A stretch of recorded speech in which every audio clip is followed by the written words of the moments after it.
السلام علیکم۔ صحیح احادیث کی روشنی میں حضرت مہدی کی شخصیت اور اس کے اوصاف کے تعلق سے چند باتیں سامنے آتی ہیں۔ مہدی علیہ السلام کا نام نبی کریم صلی اللہ علیہ وسلم کے نام کے مطابق ہوگا۔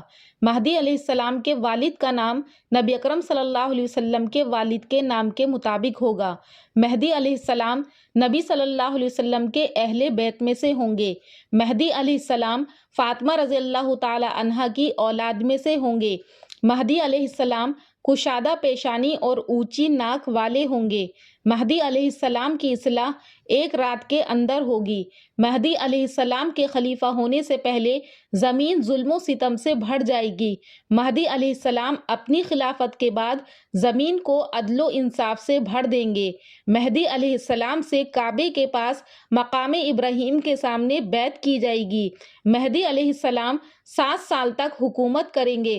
مہدی علیہ السلام آخری زمانے میں حاکم بنیں گے۔ ان کی حکومت سے پہلے قیامت نہیں آ سکتی۔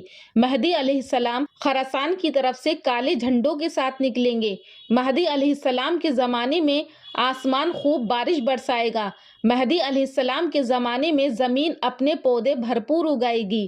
مہدی علیہ السلام کے زمانے میں چوپائے کثیر تعداد میں ہو جائیں گے۔ مہدی علیہ السلام کے زمانے میں امت عظیم ہو جائے گی۔ مہدی علیہ السلام کے زمانے میں امت ایسی نعمت میں ہوگی کہ اس جیسی نعمت اسے کبھی حاصل نہیں ہوئی ہوگی۔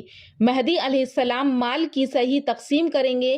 مہدی علیہ السلام مال کو اپنی ہتھیلیوں سے بھرپور ادا کریں گے۔ مہدی علیہ السلام مال کو گنتی کیے بغیر دیں گے۔ مہدی علیہ السلام کے زمانے میں عیسیٰ علیہ السلام آسمان سے اتریں گے اور ان کے پیچھے صلاۃ ادا کریں گے، اور اس سے یہ بھی معلوم ہوتا ہے کہ انہی کے زمانے میں دجال بھی نکلے گا، کیونکہ عیسیٰ علیہ السلام نازل ہو کر دجال کا قتل کریں گے۔